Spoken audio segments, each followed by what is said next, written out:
All right, guys, this video is about to go down a slight little rabbit hole, so buckle up if you're ready for it. Let's check it out. Can any of you help me put this puzzle together? It's something that I've been working on for the past few years, but it's a very dangerous puzzle, and I've been having a hard time getting the full picture, and I'm wondering if you can help me.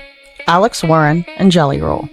Alex Warren at the Hype House, owned by Danny Fitzgerald. I know, it's like they gave them a full Hollywood makeover. Logan Paul and Jelly Roll. Logan Paul and Danny Fitzgerald. Lionel Richie and Jelly Roll. Lionel Richie and Peter Nygard. We'll connect Danny and Peter here in a minute. MGK and Jelly Roll. MGK at Danny Fitzgerald's. Travis Barker and Jelly Roll. Travis Barker at a very interesting party at Danny Fitzgerald's. Scooter Braun, who looked like he had seen a ghost. Justin Bieber and Carl Lentz at none other than Danny Fitzgerald. Now, who ended up purchasing this home? And it's a very interesting circle, I'd say. Wouldn't you? Moving on. Now, you're probably wondering, what connects this Hollywood real estate agent to Peter Nygard? This is Nygard's world-famous Pamper Day. Unbelievable. Are you enjoying Pamper Day? Yeah, of course. And all of you are probably asking, a truth for you, what makes this so dangerous? And I'm going to say, it's the alleged connections. I had posted a viral video several months ago of Bradley Cooper's horrendous before and after. And it seemed to have ruffled the feathers of one person specifically. Feel free to pause and read. And that one person just so happened to be Hollywood plastic surgeon Dr. Garth Fisher's wife, Sulin Menderes, the alleged ex-madame of Peter Nygard. Now, what really seemed to affect Sulin was the fact that I connected that her and Danny Fitzgerald were still friends on Instagram. Now, when I said triggered, I mean very, very triggered. And Sulin, this doesn't scream guilty at all, allegedly. And trigger warning, this is Peter Nygard's before and after only 2 or 3 years. Now, it's not just the deep connections that I find interesting, even though there's a plethora of them. It's also how Nygard's Slims became Kim Kardashian's Skims. Let me know what you guys think in the comments. So there's no such thing as coincidence, right? Now, all these people are, connected in some way or another. But that's what happens when you get up there with the Hollywood elites, these upper echelon, the Illuminati and those types, right? There's a lot of weird stuff that goes on, a lot of weird parties, a lot of industry plants, a lot of things like that. A lot of people are saying this guy, Alex Warren, was an industry plant. And we all know what's going on with Jelly Roll and how his stuff's been happening lately, right? The people in these videos, though, Nygard, Peter Nygard, definitely a weird one. Now, I've covered this guy on this channel before. What weirds me out is how Carl Lentz is supposed to be a pastor, a Christian pastor, and how he's connected to these people. Like Russell Brand is supposed to be a Christian.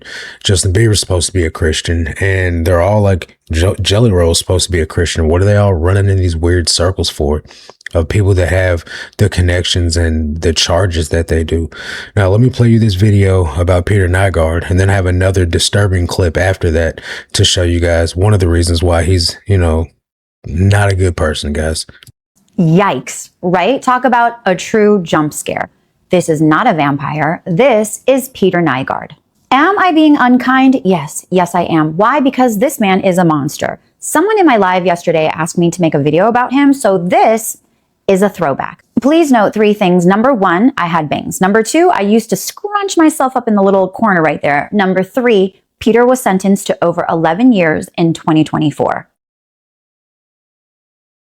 They call this man the Canadian Epstein. This leathery old man is Peter Nygard, and he made millions in fashion. And just like J.E., he had a jet, he had an island, there were women. I posted an in-depth video, but this app didn't like it, so I'm going to keep it brief. He had an estate in the Bahamas, kind of like an island. He called it the Nygard Keys. It's Mayan themed, and he hosted many parties and many guests. He also had a private jet where he flew guests to and from said island. On this jet, he had a special fireman's pole and a giant bed. I can't show you because the app doesn't like it. Peter also liked to hobnob with politicians, celebrities, important people like Mel Gibson, Anna Nicole Smith, Robert De Niro, who doesn't look happy. Oh, look, it's President Bush and Barbara. And could this be the Duchess of York, Sarah Ferguson, with her daughters, Princess Beatrice and Eugenie? You know what that means. Prince Andrew was on the island. The similarities are uncanny. He would promise young women modeling opportunities. He'd throw parties where he would take advantage of the women. I should also mention that some of these women were in fact girls. This is model Beverly Peel. She actually modeled for his clothing line. She had a son with Peter Nygard. By the way, he's got 10 children. Come to find out, he took advantage of her, he SA'd her, and their child was the result. There were always allegations flying around, even alleging that some women helped recruit other women. Very Ghislaine Maxwell. It seemed like he was untouchable. Could it be because the majority of the women coming forward weren't the right skin color for headlines? Finally, in 2020, they got him. With the help of some of his children, actually, he was charged. Trafficking, SA. He's being held in Canada. Recently, more charges have been filed. We're going to have to see what happens, but you can't tell me it's not a very similar vibe as Epstein.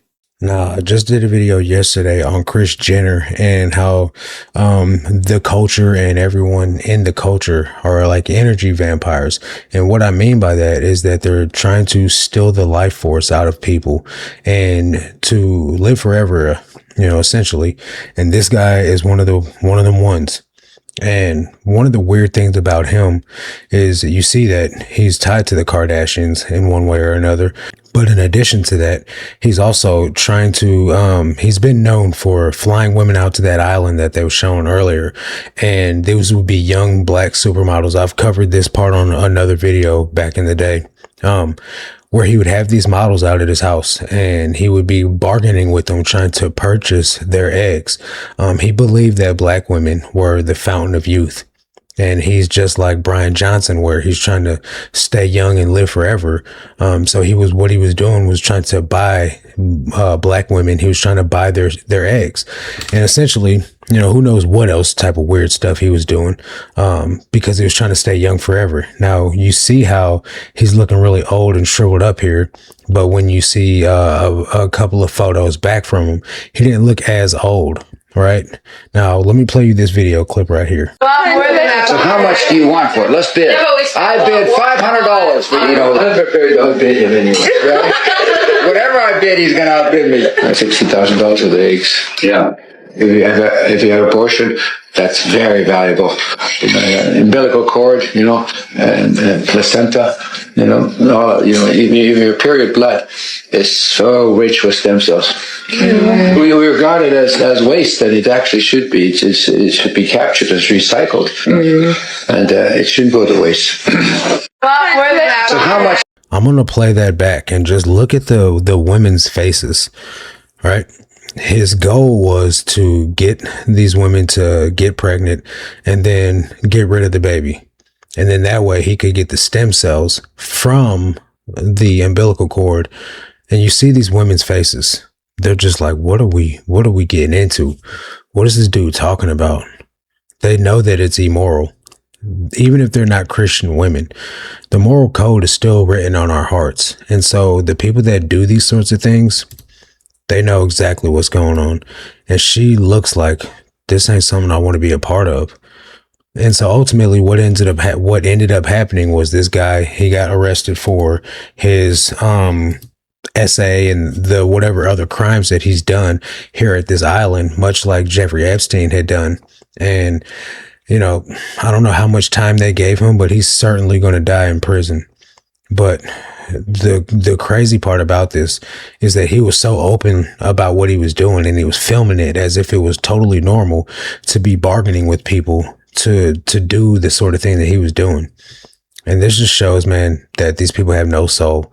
They don't care. They don't respect life. They don't care about life. And it goes right back here to this first video of these people that was in this video that Truth for You did. All these people are connected. What are they doing hanging out with people that have these sorts of reputations? Why are we mixing and mingling with these types of weirdos if we're not in agreement, right? How can two walk together except they be agreed upon something? And so we see all these people and they're hanging out together, doing their weird little parties and weird island type of festivities, bargaining and petitioning, and none of it's okay, guys. So, as I said, guys, this is a little bit of a rabbit hole, man. I just wanted to share this with you guys and get your opinion on it. What do you think about this stuff, guys? Let me know your thoughts down below in the comment section. I'll leave these videos linked in the description to give them credit for their work, even if I don't agree with everything they say. That's going to do it for this one, though. I'll catch you guys on the next one. Until then, God bless.